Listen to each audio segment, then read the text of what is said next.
அகிம்சை எனிமா செய்வது எப்படி? எனிமா குவளையில் உள்ள நாசில் பகுதியானது மிகவும் மழுங்கிய நிலையில் இருக்கும். எந்த ஒரு கூர்மையான பகுதியும் இருக்காது. முதலில் எனிமா குவளையை நாம் உயரத்தில் உள்ள ஒரு ஆணியில் மாட்டிவிட வேண்டும். பிறகு நாசிலில் தேவையான அளவு எண்ணெய் தடவிக்கொள்ள வேண்டும். ஏதாவது ஒரு வகை எண்ணெயை தடவிக்கொள்ளலாம். பின்பு சாதாரண சுத்தமான தண்ணீரை எடுத்துக்கொண்டு அந்த குவளையில் முழுவதும் நிரப்ப வேண்டும். அவ்வாறு செய்யும்போது இந்த குவளையின் மறுமுனையில் உள்ள குழாய் நாசில் வழியாக நீர் வெளியேறும். அப்போது ஒரு விரலின் மூலம் அந்த நாசிலை அடைத்துக்கொண்டு நம் ஆசன வாயில் செலுத்திய பின்பு தண்ணீர் இறங்குவதை உணரலாம். சிறிது நேரம் கழித்து நாம் முன்பக்கமாக குனிந்து நின்றால் மேலும் தண்ணீர் மலக்குடலில் இறங்குவதை உணரலாம். ஒரு குறிப்பிட்ட அளவு தண்ணீர் உள்ளே சென்ற பிறகு நாம் இந்த நாசிலை வெளியே எடுத்துவிட வேண்டும்.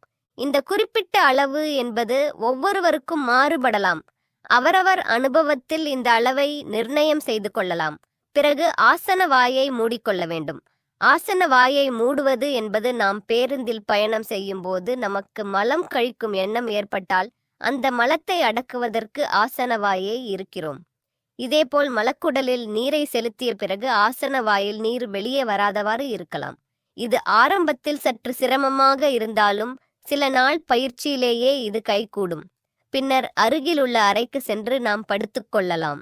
இவ்வாறு படுத்துக்கொண்டிருக்கும் போது சுமார் 10 நிமிடம் முதல் 20 நிமிடம் வரை நம்முடைய குடல் பகுதியில் நீரானது தங்கியிருக்கும் ஆரம்ப நிலையில் இவ்வாறு செய்ய முடியாதவர்கள் தண்ணீரை உடனே வெளியேற்றிவிடலாம். இதனால் குறைந்தபட்ச நன்மை கிடைக்கும். அதே சமயத்தில் குறிப்பிட்ட நேரம் வைத்துவிட்டு வெளியேறினால் உடல் உஷ்ணம் குறைவதோடு மலக்குடலில் உள்ள கழிவுகளை உடலை விட்டு நீங்கும். அதன் பிறகு நாம் எப்போதும் போல் குளித்துவிட்டு வரலாம். யாரெல்லாம் ஒவ்வொரு நாளும் குறைந்தது காலை மாலை என 2 முறை மலம் கழிக்கின்றனரோ அவர்களுக்கு இந்த எனிமா தேவைப்படாது.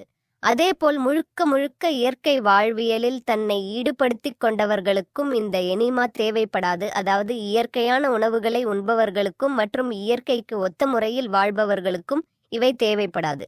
மேலும் இயற்கையான ஆசனங்களையே அமர்வது என்பது தற்கால சூழ்நிலையில் பின்பற்ற முடியாத நிலையில் இருக்கிறோம். நாம் அமருமிடமெல்லாம் பிளாஸ்டிக் மற்றும் குஷன் வைத்த இருக்கைகள் ஆகும். எனவே இந்த அகிம்சை எனிமாவை செய்து பயன் பெறலாம்.